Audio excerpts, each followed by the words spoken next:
மதிப்புக்குரிய பெரியவர்களே, இங்கே அமர்ந்திருக்கின்ற கழகத்தின் சிங்கங்களே, சான்றோர்களே, பெருந்தகைகளே, உங்க எல்லாருக்கும் என்னுடைய மனமார்ந்த வணக்கத்தை நான் தெரிவிச்சுக்கிறேன்.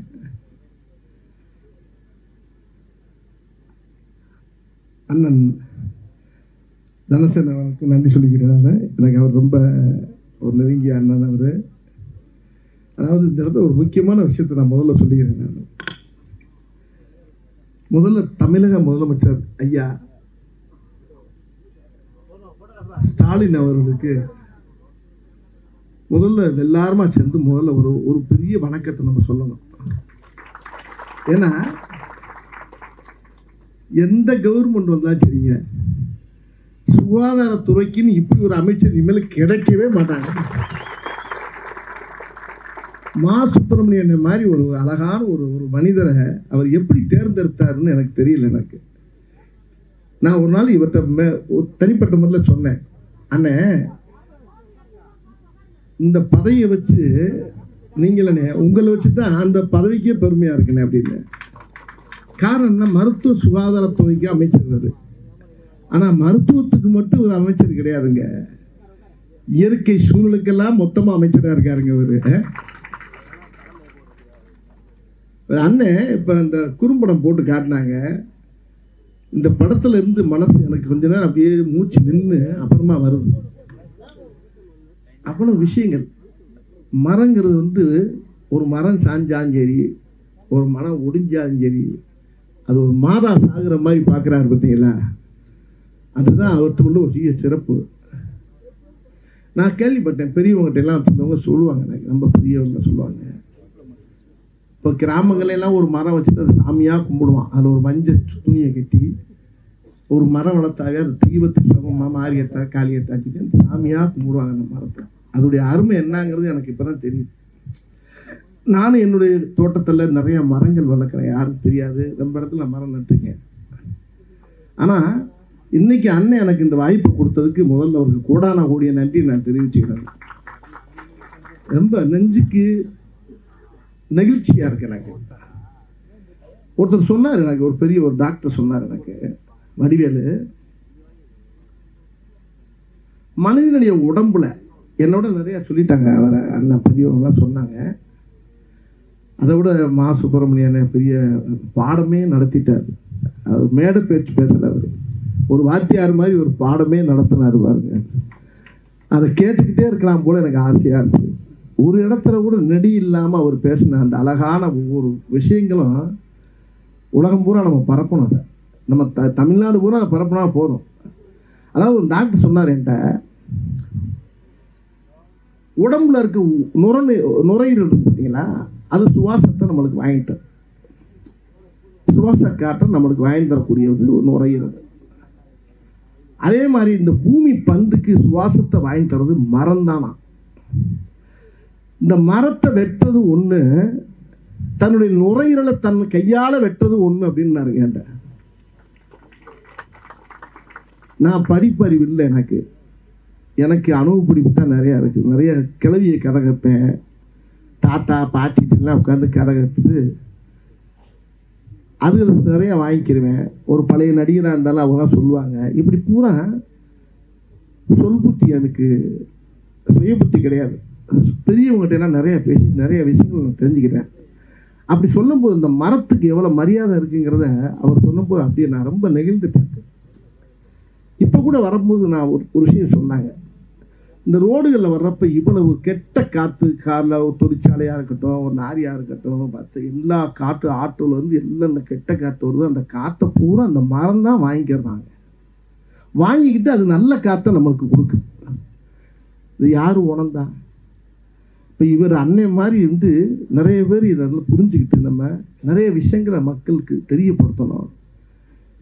உண்மையிலே இந்த சைதாப்பேட்டை மக்கள் ரொம்ப புண்ணியம் பண்ணுவாங்க எல்லாரும். இவர் மாதிரி ஒவ்வொரு ஏரியாவுக்கும் ஒவ்வொரு ஊருக்கும் ஒரு 2 பேரை தள்ளி விட்டீங்கன்னா நாங்கள் வாடி அங்கிருந்து சொல்கிற வேலையை கேட்டு நாங்களும் மரத்தை நட்டுக்கிட்டு இருப்போம். மரத்தை இங்கே நட விடுறாங்க அவங்க. அந்த பக்கத்து வீட்டிலேருந்து ஒரு மரம் நீட்டிக்கிட்டாவே என்ன ஓ மரம் இங்கே வந்து நீட்டிக்கிட்டு இருக்கு அப்படிங்கிறான். என்ன செய்யுங்கிற என்ன செய்யுது மரம் பக்கத்து வந்து நம்மளுக்கு நீட்டிக்கிட்டா அந்த நிழல் நம்ம வீட்டில் விழுதுன்னு அவன் நினைக்கவே மாட்டேங்கிறான். மரத்தை வெட்டியா இல்லை ஒன்றே வெட்ட வாங்குறான். 2 நிமிஷம் 2 நாளைக்கு சண்டை போடுறாங்க, 3 நாள் இவங்க வெட்டிக்கிறாங்க, மரம் அப்படியே இருக்கு. குலக்கேஸ் ஆகி எப்படியா இருப்போம், இவனும் ஜெயிலில் இருக்கான் அவனும் ஜெயிலில் இருக்கான். ஆக அந்த மரத்தை நேசிக்க மாட்டேங்கிறான். அந்த மரத்தை வந்து மரத்தை வச்சு பூரா ஒரே 7.5 8.5 ஒரே கேஸு. அப்புறம் இன்னொன்று சொல்கிறான், மரத்தை வெட்டியாச்சு. அந்த மரத்தை வெட்டினதுக்கு முன்னால் இவன் வீட்டுக்குள்ளே ஒரு ஓரமாக பாத்ரூம் போடுறான். நீட்டிக்கு இந்த மரத்தை வெட்டிட்டான், பாத்ரூம் போடுறான். உன் வேறு உள்ள வருது அப்படிங்கிறான். அவன் ஐயோ மொத்தத்துக்கு நம்ம வீடியோ இடிக்க வச்சுருவான் போட்டிருக்கேன். அவனை படாத பாடுபடுத்தான். இந்த மாதிரிலாம் மண்டக்காரங்கெல்லாம் நிறையா இருக்காங்க நாட்டில். அவங்க படுத்துகிற பாடலாம் நீங்கள் பார்க்கல. நீ ரூல்ஸ் பேசுவான், சட்டமே அவனுக்கு தெரியாது, சட்டமும் தெரியாது விட்டமும் தெரியாது. ஆனால் அவன் பேசுகிற பேச்சை பார்த்தீங்கன்னா மரம் என்ன வயிற்றுக்கு இங்கே வந்து நீட்டிக்கிட்டு இருக்குது. மரம்ரா, அந்த மரத்தை பற்றி அவர் சொன்னார் பாருங்க. மரத்தை அவனை கேவலமாக பேசுவான். அதே நேரத்தில் பார்த்தீங்கன்னா இன்னொரு பாருங்க, அவன் நீட்டிக்கிட்டு இருக்க மரத்தை வந்து மாமரமாக இருக்கட்டும் கொய்யா மரமாக பேசாமல் இருப்பான். பேசாமல் இருந்துட்டு என்ன செய்வான், அங்கேருந்து மாடியிலேருந்து இவனை பார்ப்பான். இந்த மாதிரி விழுகிற பழத்தை பூரா இங்கே பார்த்துக்கிட்டா இருக்க. நாங்கள் உக்கால 2 ஆட்டையை போட்டாலும் எங்களுக்கு தெரிஞ்சு போவோம். எது விழுந்தாலும் எண்ணிட்டு எனக்கு கொடுத்துரு, உனக்கு கொஞ்சோன்னு தர்றேன். அந்த மரத்தை கூட கனியாக இருந்துச்சுன்னா எங்களுக்கு தெரியும், எங்களுக்கு போத்தாலும் மிச்சம். நாங்கள் சத்தம் இல்லாமல் இப்போ எங்கள் ஊரில் நடக்குது. அதை பொறுக்கும் போது நம்ம வாட்ச்மேனே கேட்பார், ஐயா எடுத்துக்கலாமா, 2 மரம் 2 பழத்தை எடுத்துக்கலாமான்னு. 2 எடுத்துக்க, அந்த 10 தள்ளி விடுங்கிறது.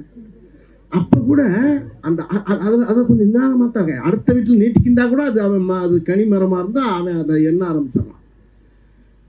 இப்படி மரத்துக்காக மரத்தை தப்பாக இடம் போட்டு மரத்துக்கு மரியாதையே இல்லாமல் நடக்கிற இடம்லாம் நிறையா நடக்குது. அதனால் மரத்தை ஒரு தெய்வமாக நம்ம வணங்கணும். அண்ணன் சொன்னாங்க பாருங்க, மா சுப்பிரமணியன் சொல்லும்போது ரொம்ப அழகாக சொன்னாங்க. ஒரு பேரழிவெல்லாம் பேரிடரெல்லாம் இதுக்கு வர்றதுக்கு காரணமே மரங்கள் இல்லாதனால தான். ஒரு மரம் சாஞ்சதுக்கு வந்து இன்றைக்கி வந்து 5000 மரத்தை வைக்கிறாருன்னா இந்த பாக்கியத்தை எனக்கு கொடுத்துருக்காரு பாருங்க. இன்றைக்கி நான் நிறைய மரங்கள் என் தோட்டத்தில் இடத்துல எங்கள் ஊர்லாம் நிறைய நான் வந்து சத்தமில்லாமல் நான் நடுறது வளர்க்குறேன். ஆனால் இன்றைக்கி உங்கள் கூட சேர்ந்து இன்றைக்கி இந்த நிகழ்ச்சியில் கலந்துக்கிட்டு ரொம்ப பெருமையாக இருக்குது. ஆகையினால தயவு பண்ணி எல்லாருமே இதை வந்து மனசில் ஏற்றுக்கிட்டு இதை வந்து எல்லா ஊருக்கும் இந்த மாதிரி பரப்பி, நான் தமிழக முதலமைச்சருக்கு சார்பாகவும் அண்ணன் மா சுப்பிரமணியனுடைய சார்பாக கேட்டுக்கிறேன். இதை ஊருக்கு ஊர் இந்த மாதிரி ஒரு காரியத்தை செய்யறதுக்கு ஒரு ஆளுகளை நியமிச்சு மரங்களை நட வச்சு இதை நீங்களே நம்ம கவர்மெண்ட்லேயே அதை செய்யணும். இன்றைக்கி நம்ம கவர்மெண்ட் இன்றைக்கி எவ்வளோ சோதனைகளை சந்திச்சுக்கிட்டு இருக்கு. ஏன்னா இங்கே சென்னையில் புயல் வந்துச்சு, அங்கே பெரிய அரசியல் ஆக்கிட்டாங்க.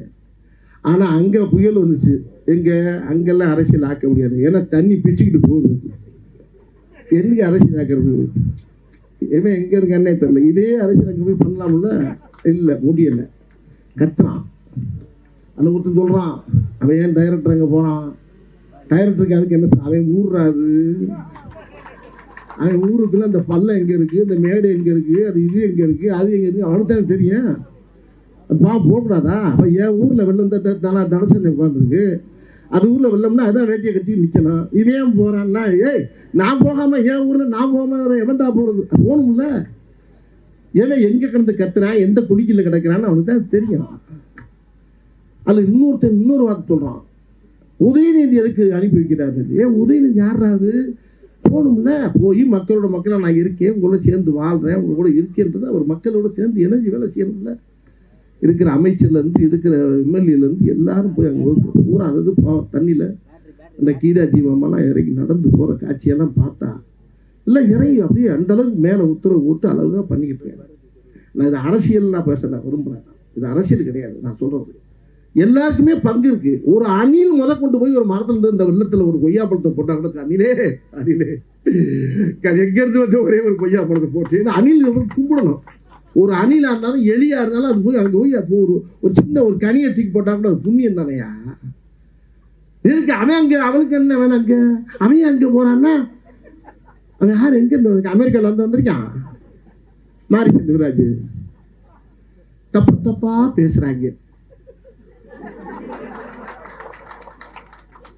நானும் அடைக்கடைக்கு பார்க்குறேன், முடியல. நான் யாரையுமே நான் தனிப்பட்ட முறையில் சொல்லலைங்க. உதயநிதியெல்லாம் என்னையா தெரியுங்கிறான். உதயநிதி என்ன தெரியும்?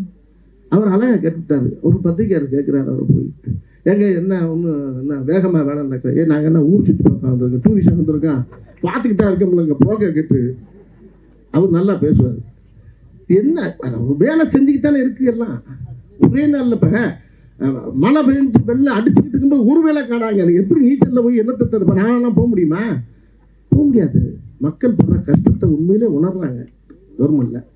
அந்த அளவுக்கு அந்த அரசு அழகாக பண்ணிக்கிட்டு இருக்குது. இதுல ஒரு அழகான ஒரு காரியத்தை பண்றாரு பாருங்க அண்ணன். உண்மையிலே ஒரு பேருக்கு முன்னால மாசு அப்படின்னு வச்சுக்காதீங்களா, மாசுபடியாம பார்த்துக்கிறக்கூடிய அளவுக்கு இருக்காரு. இது மாசற்ற மனிதன், நல்ல மனிதர் மகா சுப்பிரமணியன் அவர்கள். என் பையன் பேர் சுப்பிரமணியன்னா உண்மையிலே அந்த பேர் ராஜ்கீயெல்லாம் ஒரு நல்ல எண்ணங்கள் உள்ளவங்க அவங்க. அண்ணன் அழகா கஷ்டப்பட்ட காலத்துல நான் பார்த்துட்டா இருக்கேன் அவரை. இந்த மாதிரி ஒரு நிகழ்ச்சியை நடத்தி என்னை வர வச்சதுக்கு ரொம்ப ரொம்ப ரொம்ப ரொம்ப சந்தோஷம். உங்களெல்லாம் சந்திச்சு சந்தோஷம். நானும் இப்போ அங்கிட்டு போய் ஏதாவது மரங்களை வாங்கி பிடிங்கி நட்டுக்கிட்டு இருக்கு. நம்ம நீங்கள் சொன்னதுக்கு அப்புறம் இன்னும் நிறைய இறங்கி வேலை செய்யணும்னு இருக்கேன். இது ரொம்ப நல்ல விஷயம். அது இயற்கையுடைய குழந்தைகள் இங்கே உட்கார்ந்துருக்கவங்க, இயற்கை பெற்ற பிள்ளைங்க, இயற்கையை நேசிக்கிறாங்க பார்த்தீங்களா. அந்த இயற்கை தான் கடவுள், கடவுள் தான் இயற்கை. அதனால இதெல்லாம் இயற்கை சமாச்சாரம். ஒரு மரம் வளர்ந்து பார்க்கும்போது அப்படியே நம்ம கண்ணுக்கு அப்படியே கண்ணில் தண்ணியாக வரும். என் கூட ஒருத்தர் இருக்காரு, ரூபன் சங்கர்னு ஒருத்தர் இருக்காரு. அவருக்கு தங்கச்சி இறந்து போச்சு. அவர் இறந்தவொடனே ஒரு மரம் தங்கச்சி மரம்னு சொல்லி என் ஆபீஸ் வாசலை கொண்டாந்து ஊட்டிட்டாங்க. அந்த மரம் அந்த தெருவையே மறிச்சு அப்படியே அவ்வளோ உயரமாக நிற்கிது. அதில் ஒரு கொப்பு ஒன்று கிராஸாக போச்சு. ஒருத்தர் வந்தார் மாநகராட்சி வந்து, அண்ணே இதை வெட்டலாமான்னாரு. என்னைய வெட்டு, இதையே வெட்டுற, அது நல்லா தானே போய்கிட்டு இருக்கு மேலே. ஐயோ இருக்கட்டும் நான் வர்றேன். நல்லா இருக்கு அந்த மரம். அதில் கொய்யா மரமும் இருக்கு, எல்லா மரமும் இருக்கு. ரோட்டில் விழுந்து போறவங்கலாம் பிறக்கி இறக்கி சாப்பிட்டு போவாங்க. இப்படி நல்ல காரியத்துக்கும் பயன்படுறது, நிழல் தருது, நம்மளுக்கு ஆக்சிஜன் தருது. அதனால இந்த மர விஷயத்துல எல்லா பேருமே ஒருமித்த கருத்தோடு இருந்து இது பூரா நம்ம தமிழ்நாடு பூரா நம்ம பரப்பணுங்க. இதுக்கு நீங்க ஏற்பாடு பண்ணுங்க. இது என்னைய கூட தலைவராக போடுங்க, நான் போய் வேலை செய்யணும். இன்னொரு பேச்சுக்கு சொன்னாங்க. அதனால உங்களை எல்லாம் சந்திச்ச சந்தோஷம். நீ மேல யாருக்கு ஷால்வேக்கு போடாதீங்க, ஆளுக்கு ஒரு மரத்தை கையில கொடுங்க. உன்ன ஒரு ஷால்வே வாங்கிட்டு வந்து பொத்துறீங்கல்ல, பொத்தாதீங்க. மரத்தை வாங்கி தலையில வச்சு விட்டு கொண்டு போடும். அதை செய்யுங்க. மரம் தான் நல்லது. மரம் மரம் மரம் உம்மரம் எம்மரம் எம்மரம் உம்மரம் மரம் மரம் மரம் மரம் சொல்லி மரமும் ஒன்று, தன்னுடைய மாதாவும் ஒன்று. மரத்தை வளர்த்தா அந்த பூமிக்கு நல்லது, பூமி தாய்க்கு நல்லது, இந்த பூமி பந்துக்கு நல்லது. எல்லாரும் நல்லா இருப்போம்.